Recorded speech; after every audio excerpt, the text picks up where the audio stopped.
The first thing that disappears is not people.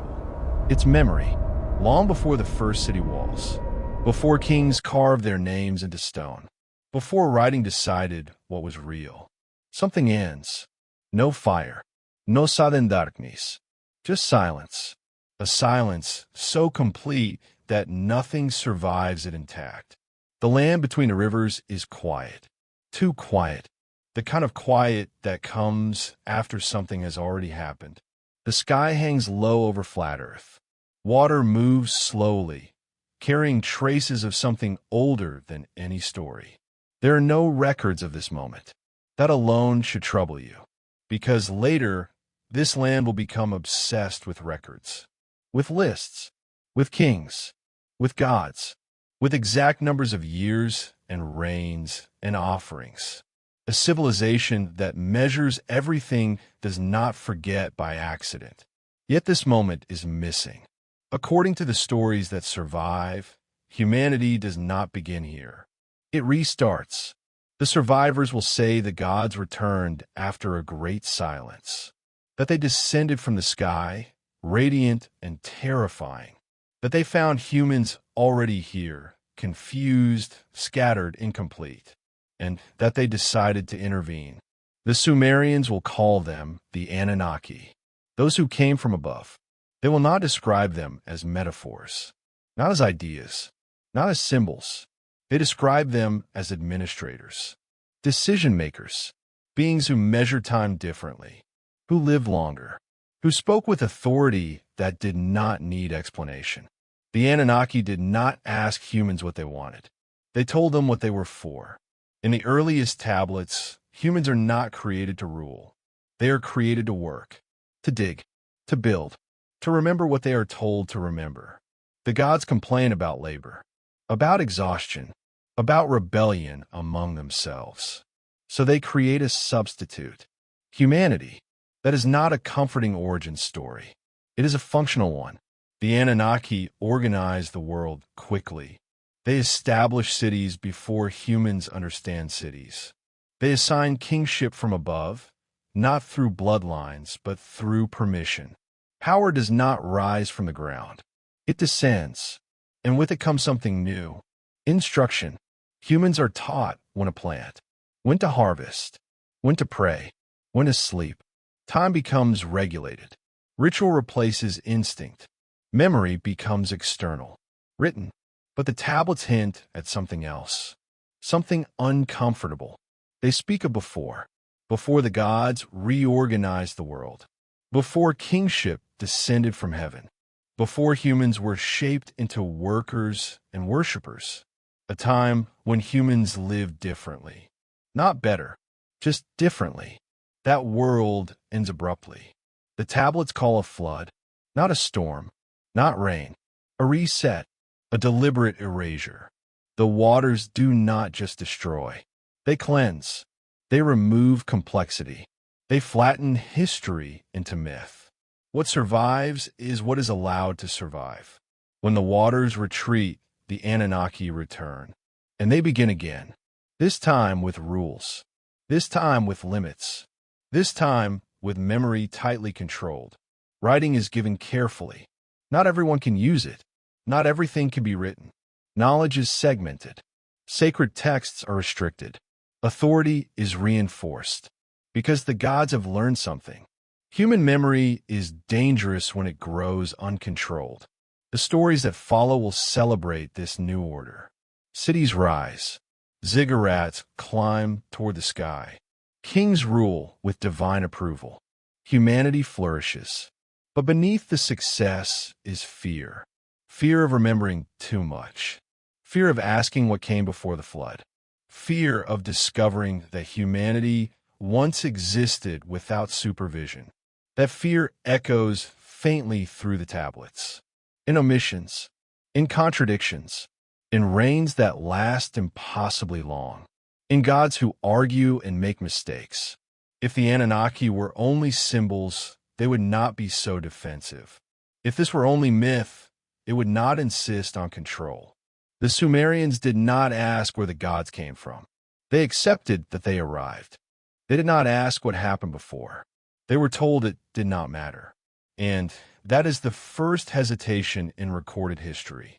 A pause, a boundary, a moment where memory could have expanded, but didn't, because someone decided it shouldn't. The world you know begins after that decision. Civilization, religion, history itself, all built on what survived the reset, all dependent on what was allowed to be remembered. And everything before that is quiet, too quiet. The gods do not arrive to save humanity. That is important. They arrive to manage it. In the oldest Sumerian accounts, the Anunnaki are not distant or unknowable. They are present, physical, involved. They walk among humans, give orders, argue with one another, and complain about their responsibilities. They are not worshipped at first. They are obeyed. The texts describe a problem long before humans appear in their final form. The world is already active, structured, divided. The gods are assigned domains: sky, earth, water, underworld. Each has duties. Each has limits. And some of them are tired. The work is heavy. Maintaining the world is exhausting. Digging canals, raising land, extracting resources from the earth. There is resentment among the gods, complaints, even rebellion. This is where humans enter the story, not as children of the gods, not as equals, but as a solution. The tablets describe a decision made among the Anunnaki, a meeting, a discussion, a moment of agreement. They will create a being that can take over the labor, a being intelligent enough to follow instructions, but limited enough to remain dependent. Humanity is engineered, formed from clay, mixed with something divine, not enough to challenge the gods, but enough to work, to learn, to remember. Memory is key. Humans are given just enough memory to repeat tasks, to pass down instructions, to maintain systems they did not design. They are not given the memory of what came before. That knowledge remains with the gods. In these early stories, humans are not confused about their purpose. They know why they exist. They know who they serve. They build cities where they are told. They raise temples where they are instructed. They offer food to beings who do not need to eat, but demand it anyway. This is not metaphorical language. The texts are administrative. They list rations. They list duties. They list punishments. This is not mythology in the modern sense. It reads like governance. The Anunnaki rule directly at first. Kingship is not inherited. It is assigned. A king rules because the gods allow it. If he fails, the gods withdraw support. Authority does not flow upward from the people. It descends. But something unexpected happens. Humans learn faster than anticipated. They do not just follow instructions. They adapt them. They share them. They begin to remember patterns beyond what they were meant to retain. Cities grow. Systems interlock. Trade expands. Humanity becomes more than a workforce. This creates tension. The gods are no longer the only organizers of the world. Humans begin organizing themselves. The tablets hint at this discomfort, at gods arguing again, at concerns about noise, about overpopulation, about humans becoming difficult to manage. Memory is expanding, and with memory comes comparison. Humans begin to notice inconsistencies, gods who contradict each other, rules that change, commands that conflict, authority that feels less absolute the more it is observed closely. This is dangerous, because control depends on certainty. The solution is not immediate destruction. It is correction. Limits are introduced. Lifespans shorten. Knowledge becomes restricted. Certain practices are forbidden. Access to divine spaces is controlled. And then, eventually, something more drastic is chosen. The flood. In the Sumerian accounts, the flood is not framed as punishment for evil. It is framed as a response to imbalance, to excess, to noise, to loss of control. One god warns a human. not because humanity deserves saving, but because disagreement still exists among the Anunnaki. The flood does not erase humanity completely. It resets it. Afterward, the gods return to a quieter world. Fewer people, less memory, a cleaner slate. Civilization is rebuilt with more structure, more hierarchy, more separation between divine and human. Writing returns, but differently, is formalized, restricted, centralized. Not everyone can read. Not everything can be recorded. Knowledge is filtered through institutions aligned with the gods. Because the Anunnaki have learned something crucial. Human memory, once externalized, grows faster than control. The world that follows is stable, productive, predictable, but it is not free. And beneath the order is a buried truth. Humanity once reached a point where it needed to be reset, not because it failed, but because it was becoming too autonomous. That is the implication hidden in the oldest texts, not spoken outright, but present in what they choose not to say. The gods decided what humans were for, and history begins after that decision. Everything before is classified as myth. Everything after it is called civilization. The flood is remembered because it is allowed to be remembered. That matters. Across cultures, the story repeats. Different names, different details, the same structure. A warning, a vessel, a chosen survivor, a world erased and rebuilt. That kind of consistency is not accidental. But what is almost never discussed is what comes before the flood stories begin. The Sumerian tablets hint at something older, something incomplete, a past that feels edited, not destroyed, but reorganized. The king's lists are the first clue. They begin confidently. Names, cities, reigns, everything in order. But then something breaks the pattern. A line appears that doesn't belong. Kingship descended from heaven. After that, the reigns are impossibly long. Tens of thousands of years. Rulers who live far beyond any human lifespan. Cities that exist longer than memory should allow. Then the flood. And after the flood, the numbers change. Reigns shorten. Time compresses. Humanity becomes recognizable. This is not just mythic exaggeration. It is segmentation, a clear dividing line between two versions of the world. Before the flood, humanity exists under different conditions, different rules, different supervision. After the flood, those conditions are gone. The question is why. The tablets describe a growing problem before the flood. Humans multiplying too quickly, becoming noisy, unmanageable, difficult to predict, difficult to contain. Noise is a recurring word, not sound, disruption, complexity, autonomy. The Anunnaki respond the way administrators always do when systems grow beyond control. They simplify. A reset is not punishment. It is maintenance. The flood removes variables. It erases uncontrolled memory. It destroys systems humans did not have permission to build on their own. When the waters recede, the world is quieter. That is not coincidence. The gods return to a manageable population. Survivors who are grateful, dependent, willing to listen. This is where the official story begins. This is where civilization becomes acceptable. But the tablets never explicitly say this was the first time. In fact, they imply the opposite. Certain passages speak of earlier destructions, earlier chaos, earlier failures to maintain order. They are vague, fragmented, almost embarrassed, as if even the gods prefer not to dwell on them.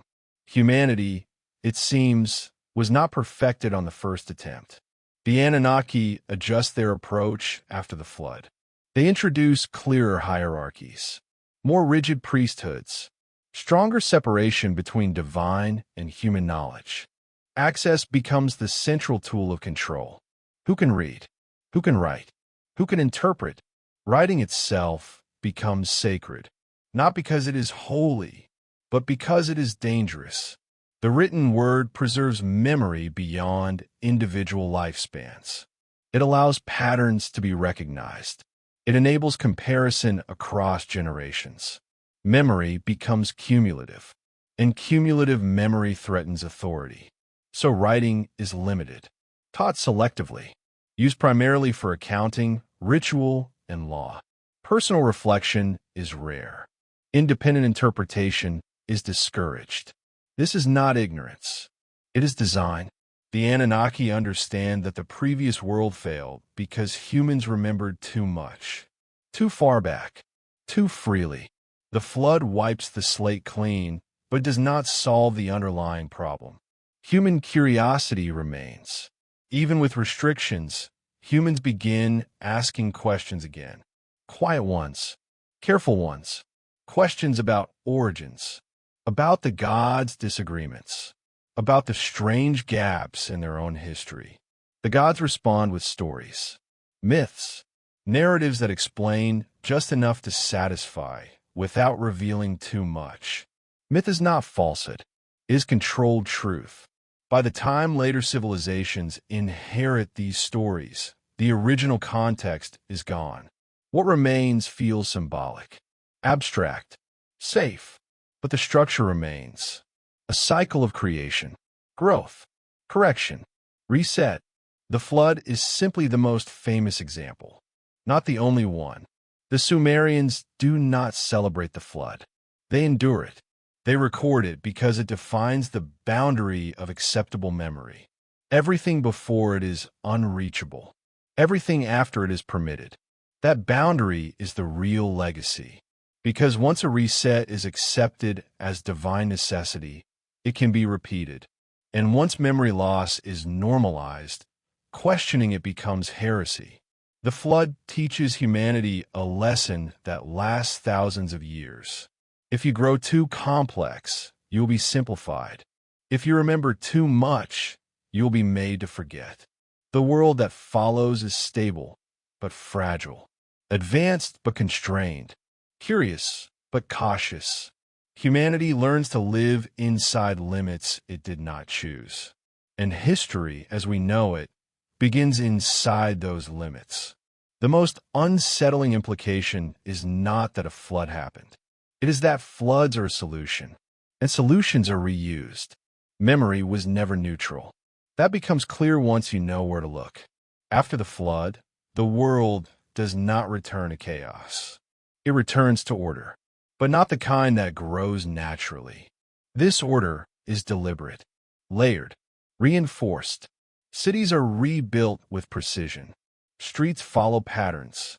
Temples rise at the center, not the edges. Everything leads inward, upward toward authority. And authority now speaks through structure. Writing returns slowly, carefully, not as a tool for everyone, but as a privilege. Only certain people are taught the symbols. Only certain hands are allowed to press them into clay. Literacy is no longer about communication. It is about containment. The tablets record harvests, offerings, laws. They track labor and loyalty. They preserve names that matter and erase those that don't. What they do not preserve is curiosity. There are no tablets asking why the gods rule. No records questioning the flood. No debates about what existed before kingship descended from heaven. That absence is intentional, because memory, once externalized, stops obeying fear. Spoken stories change. They soften. They forget inconvenient details. Written ones do not. They harden into reference. They allow comparison. They allow contradiction to be noticed. The Anunnaki understand this instinctively. They allow writing to exist only inside systems they control. Temples, palaces, administrative centers. Writing is not carried into homes. It does not circulate freely. It stays where it can be watched. Human memory is divided. There is what you experience, and there is what you are allowed to record. That division becomes the foundation of civilization. People learn their limits early. They learn what questions are safe, which stories are repeated publicly, which are kept vague, which are never asked at all. Religion reinforces this, not through belief alone, but through rhythm. Rituals repeated at fixed times. Prayers recited word for word. Calendars that regulate life down to the day. Time itself becomes structured memory, and structured memory is predictable. The gods are no longer everywhere. They retreat into images, symbols, representations. But their presence remains constant through repetition, through rules, through consequences. Humanity adapts. Children grow up inside this system and never notice its edges. They assume this is how the world has always worked. They assume forgetting is natural. They are wrong. Forgetting was taught. The tablets occasionally betray this truth. In small ways. In contradictions. In stories that don't quite align. In reigns that last too long. In gaps between eras that feel artificially clean. Something was removed. Not destroyed. Filtered.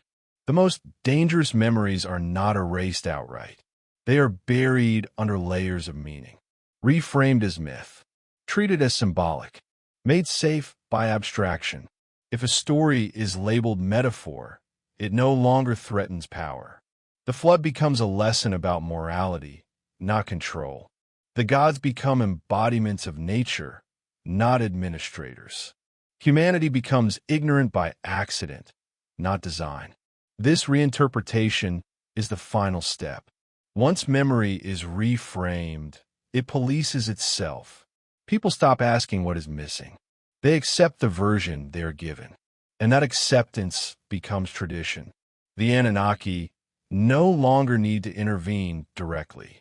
The system runs on belief, habit, and fear of deviation. Authority is internalized. Humans enforce the limits on each other. That is the most efficient form of control. By the time later civilizations inherit these stories, the original context is gone. What remains is a feigned unease, a sense that something doesn't add up, but no clear way to articulate why. The silence before history feels heavier than the stories that follow, because silence suggests choice. It suggests that something could have been remembered, but wasn't. This is the true consequence of the reset. Not death, not destruction, but managed memory. The Anunnaki do not disappear after this. They become distant, less physical, more symbolic. Their work is done.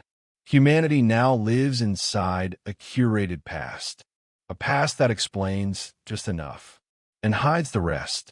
The gods do not vanish. They withdraw. That distinction matters. In the earliest stories, the Anunnaki are everywhere. They walk the land, issue commands directly, intervene in disputes, correct mistakes in real time. Humanity lives under supervision that is constant and visible. That does not last. Gradually, the stories change. The gods stop appearing in person. Their voices are no longer heard in open spaces. Instructions no longer arrive directly. Instead, they are delivered through intermediaries. Kings, priests, institution. Authority changes shape. This is not abandonment. It is delegation. The Anunnaki have learned that direct rule creates dependency, but also resistance. Humans argue with visible rulers. They negotiate. They rebel. They observe flaws. Distance solves this. A god who cannot be questioned is more powerful than one who can be argued with. So the gods step back. They elevate humans to positions of authority, but never remove the claim that power still comes from above. Kingship remains divine. Law remains sacred.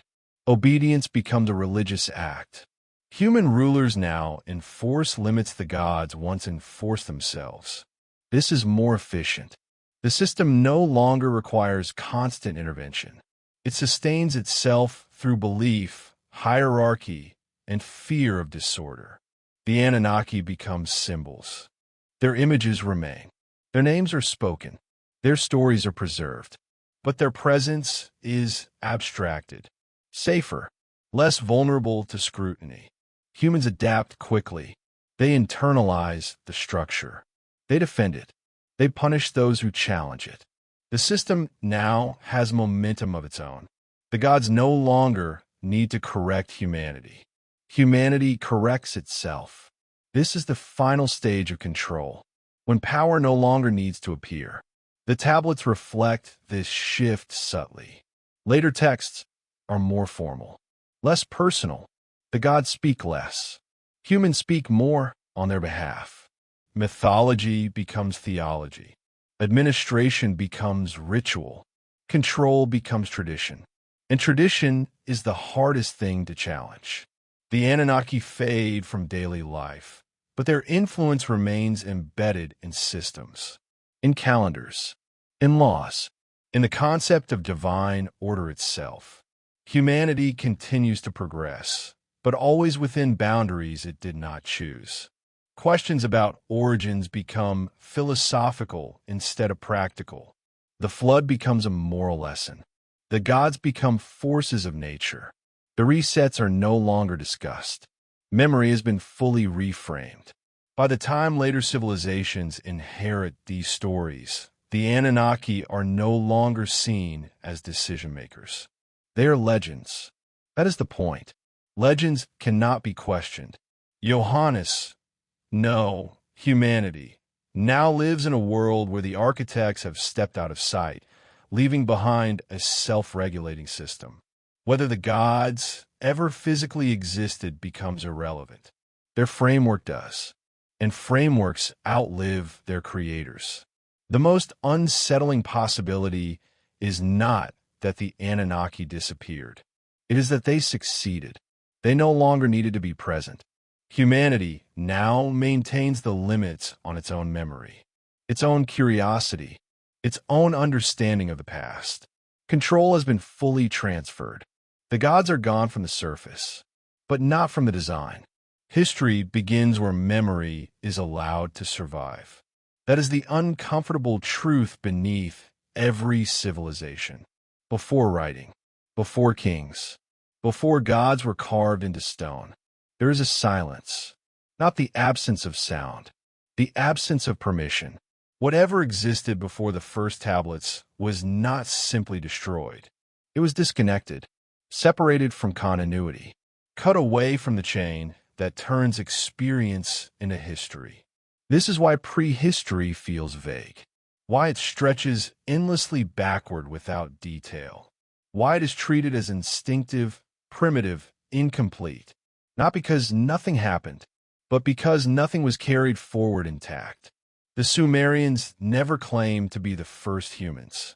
They claimed to be the first after something. After kingship descended, after the flood, after order was restored.